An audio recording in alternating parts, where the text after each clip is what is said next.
What's cracking? It's your homie Ice Cube. Um, just wanted to address a few things. Everybody been checking out the internet. My man Katt Williams. Um, first of all, I just want to say, we shot that movie over 20 years ago. So, you know, people have different perspectives, and it's been a long time.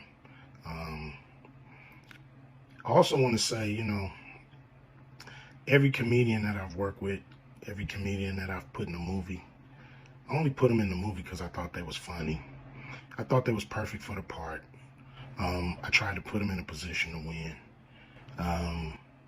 That's what it's all about, I don't, look at from, Chris Tucker and Bernie Mac and Mike Epps, Katt Williams, Ricky Smiley, Michael Blackson,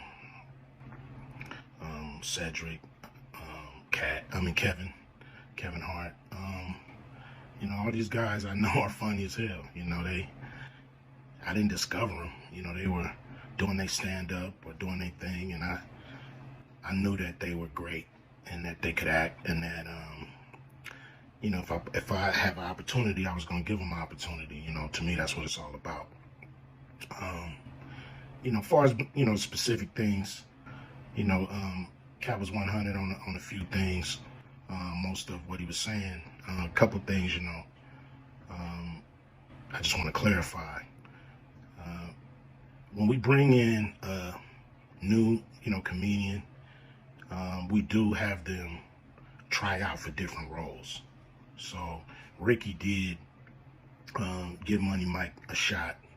But when we saw him and, we kind of saw how he moved and how he was, auditioning, we decided that he would be a better, Santa Claus, which was, to me, the perfect casting. When we saw Mike, damn, I call him Money Mike. When we saw Katt, when I saw him, I just knew that he was perfect for Money Mike.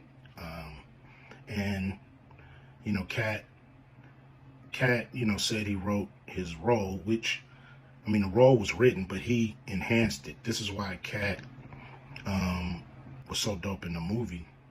Money Mike had a small role, about as big as the Santa Claus role, but when we start filming, he was giving us such magic that we kept expanding his role and giving him more to do because he was on point. When we shoot these movies, for one, the scripts are fire, or they wouldn't even do it. The scripts are laugh out funny. But we shoot the script, but once we get what we need from the script, we let the comedians ad-lib, riff, play with the words, do their thing. We give them a take where they can, or 2, 3 takes where they can go off and do what they feel. Sometimes it makes the movie, sometimes it don't. When somebody gives you jewels, you want to try to make sure that makes the movie. So in the movie, there's second thing I want to clear up. I would never shoot a rape scene in a movie, especially like Friday, where you actually see this happening on camera. That ain't my style. If you check out any of my movies, they're not raunchy. We did a movie called Players Club where the subject matter was a little raunchy, but for the most part, even that, we left it to your imagination. So the only reason that kind of stuff was in the movie is because you have 3 villains in Friday After Next. You have Santa Claus stealing presents.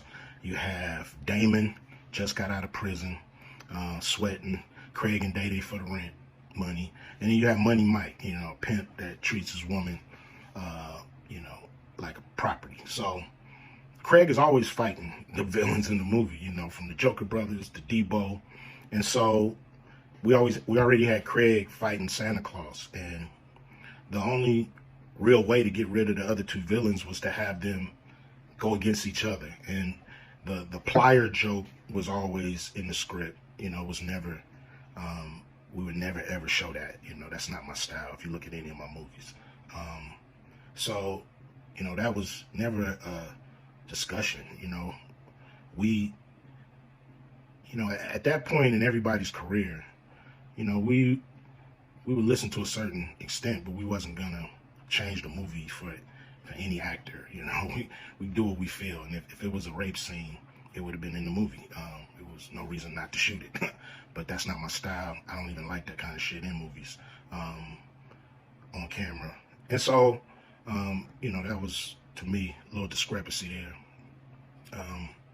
You know, Katt, he wrote a lot of his part because, you know, like I said, he was giving us jewels, so we were keeping the camera rolling. He was coming off the dome. He was coming prepared every day to steal the show. You know, that was his mission. And, you know, that's what he did, you know, with the movie. And it launched his career, you know. And I'm proud of the movie. I'm proud of all the guys who've, you know, come through, you know, Acute Vision Production and went on to do bigger and better things.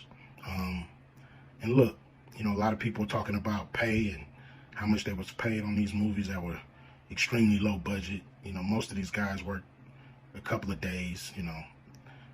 And when you're doing a movie, there's over 100 people working on the movie that need to get paid. Most of them got to get paid every day. And there's pre-production and post-production. Even after you finish with the actors, you got to pay editors and sound people. And my movies are all about quality, so most of the money go up on the screen. I'm not giving you no bullshit. I'm not giving you no low budget, you know, shit you can laugh at because it's so cheap. So, you know, we try to put all the money on the screen. And so any actor that's mad at what they got paid, you know, just look at what you was doing. Look at where your career was at the time. You know, take a look at where it is now. And Friday has something to do with that, I believe. And I put a lot of people in movies, but they ain't never put me in a movie. So you can take that for what it's worth. You know what I'm saying? I've given a lot of these guys opportunities. And I still act, so I'm waiting for a call. I ain't got to produce everything or write everything. I got love for all the comedians that I've worked with. Got, you know, much love for Katt. You know, he spoke up for me a lot. And I just wanted to be clear and clarify some things. And shit, man. I hope y'all have a good 2024. Yeah, yeah.